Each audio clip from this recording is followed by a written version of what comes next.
সকালবেলা ঘুম থেকে উঠে এরকম কিন্তু রোজই কচি কচি আম পড়ে থাকে। আম যেমন কুড়াতে ভালো লাগে সেরকম খেতেও কিন্তু দারুণ লাগে। আর এখন তো প্রচন্ড গরম পড়েছে, আর এই গরমে ঠান্ডা ঠান্ডা কার না খেতে ভালো লাগে বলুন। তাই আপনাদের জন্য নিয়ে চলে এলাম কাঁচা আমের টক ঝাল মিষ্টি লস্যি, যা একবার খেলে প্রাণ জুড়িয়ে দেবে। বিশ্বাস না হলে অবশ্যই একবার বানিয়ে দেখুন। চলুন তাহলে দেখে নেওয়া যাক আজকের recipe. Hi guys, welcome back to my YouTube channel রাখির রান্নাঘর।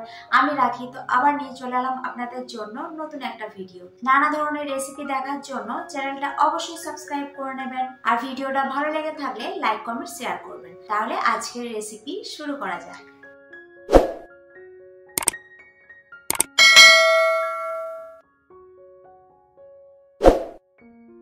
তো হাই গাইস, লস্যি বানানোর জন্য এখানে একদম গাছের কচি আম নিয়ে চলে এসেছি। এখন যেহেতু আম খুব একটা বড় হয়নি, তাই এই কচি আম দিয়ে বানাচ্ছি লস্যি। আর আমগুলো এই জলের মধ্যে প্রথমে ভালো করে ধুয়ে নিচ্ছি। আমগুলো যেহেতু খুবই ছোট, তাই এখানে আমি 6টা মতো আম নিয়ে নিয়েছি। আর আমটাকে ভালো করে কিন্তু ধুয়ে নিচ্ছি। আর এদিকে একটা সসপ্যানের মধ্যে সামান্য একটু জল নিয়ে ভালো করে গরম করতে বসিয়ে দিয়েছি গ্যাস অন করে। আর এদিকে ধোয়া আমগুলো এই সসপ্যানের মধ্যে দিয়ে দিচ্ছি। একটা ঢাকনা চাপা দিয়ে দিচ্ছি আমগুলো সেদ্ধ হবার জন্য। তো মোটামুটি এটাকে 10 থেকে 15 মিনিট মতো ভালো করে ফুটিয়ে নিয়েছি। আর আমগুলো কিন্তু মোটামুটি ভালো করে সেদ্ধ হয়ে গিয়েছে। এবার গ্যাসের ফ্লেমটা বন্ধ করে দিচ্ছি। বন্ধ করে গরম জল থেকে একে একে তুলে একটা বাটির মধ্যে রেখে দিচ্ছি ঠান্ডা করার জন্য। আপনারা তো লস্যি অনেক রকম ভাবে খেয়েছেন, তো অবশ্যই একবার এই কাঁচা আম দিয়ে বানিয়ে দেখবেন। পাকা আমের থেকেও এই কাঁচা আমের লস্যি কিন্তু অনেক বেশি টেস্টি হয়। তো আমগুলো ঠান্ডা না হলে আমের খোসাগুলো ছাড়ানো যাবে না। ভালো করে এটা ঠান্ডা করে নেওয়ার পর এই যে খোসাগুলো ছাড়িয়ে নিচ্ছি, আর ভিতরের যে শাঁসটা আছে সেটা ভালো করে বের করে নেবো। তো দেখুন, সমস্ত আমের খোসা আমি একে একে কিন্তু ভালো করে ছাড়িয়ে নিচ্ছি।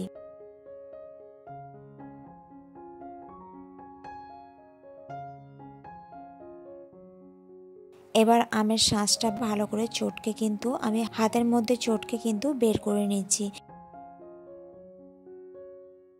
সমস্ত আম থেকে এই পাল্পটা আমি বের করে নিয়েছি। এবার এই প্লেট থেকে একটা বাটির মধ্যে ঢেলে এটা ভালো করে রেখে দিচ্ছি। আর এই আমের পাল্পটা মোটামুটি 2 চামচ মতো হবে। এই লস্যিটা মিক্সিং জার ছাড়াও কিন্তু বানানো যাবে, সেক্ষেত্রে কিন্তু একটু টাইম বেশি লাগবে। আর এদিকে একটা মিক্সিং জার নিয়ে নিয়েছি লস্যিটা বানানোর জন্য। জারের মধ্যে দিয়ে দিচ্ছি পরিমাণ মতো টক দই। এখানে আছে 1 বাটি একদম ঠান্ডা ঠান্ডা টক দই। এটার পরিমাণ হচ্ছে মোটামুটি 250 থেকে 300। টক দইটা দেওয়ার পর এই যে আমি যে পাল্পটা বের করেছিলাম সেই পাল্পটাও কিন্তু দিয়ে দিচ্ছি।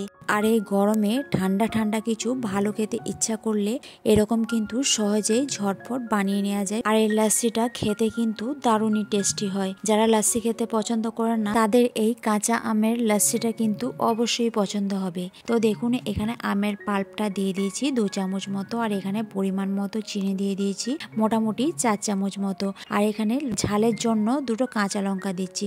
এটা কিন্তু অবশ্যই দিতে হবে, তবে কিন্তু টক ঝাল মিষ্টির একটা ফ্লেভার আসবে। 2টো কাঁচা লঙ্কা দিয়ে দিয়েছি, বেশি ঝাল দিইনি। আর পরিমাণ মতো বিট লবণ দিয়ে দিচ্ছি 1 চামচ মতো। দিয়ে দিলাম আইস কিউব। ঠান্ডা ঠান্ডা লস্যি বানানোর জন্য কিন্তু বেশি করেই বরফ দিতে হবে। তো দেখুন, এখানে বরফ দিয়ে দিলাম। আর এখানে ভাজা মশলা দিয়ে দিচ্ছি। ভাজা মশলাটা কিভাবে তৈরি করেছি বলে দিই। সামান্য জিরে, ধনে, মৌরি আর একটা শুকনো লঙ্কা কড়াইয়ের মধ্যে একটু ড্রাই রোস্ট করে হামানদিস্তায় একটু ভালো করে গুঁড়ো করে নিয়েছি। মানে এটা আধ ভাঙা মতো করে নিয়েছি, একবারে পুরোপুরি মিহি গুঁড়ো করিনি। তারপর দিয়ে দিলাম মোটামুটি হাফ কাপের মতো একদম ঠান্ডা ঠান্ডা জল। এরপর আর কিছুই করতে হবে না। এরপর মিক্সির জারে ঢাকনাটা লাগিয়ে ভালো করে একটু ঘুরিয়ে নিলেই কিন্তু রেডি হয়ে যাবে ঠান্ডা ঠান্ডা লস্যি।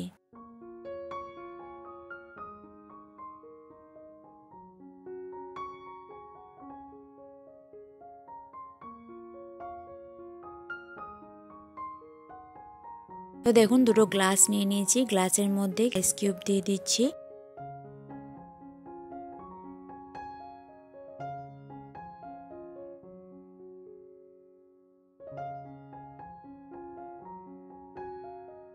এবার লাচ্ছিটা গ্লাসের মধ্যে ঢেলে দেওয়ার পর এর মধ্যে কিছু ভাজা মশলাটা এর ওপরে একটু ছড়িয়ে দিলাম। আপনারা চাইলে কিন্তু এর মধ্যে ফুড কালারও অ্যাড করতে পারেন। তো এটা এখন ঠান্ডা ঠান্ডা পরিবেশন করুন। একদম রেডি কাঁচা আমের লাচ্ছি। তো রেসিপিটা কেমন লাগলো অবশ্যই কমেন্ট করে জানাবেন। ভিডিওটা ভালো লাগলে লাইক শেয়ার করতে ভুলবেন না। চ্যানেলে নতুন হলে চ্যানেলটা অবশ্যই সাবস্ক্রাইব করে নেবেন। আবার আসছি নতুন কোনো এক রেসিপি নিয়ে। আজকের জন্য টাটা।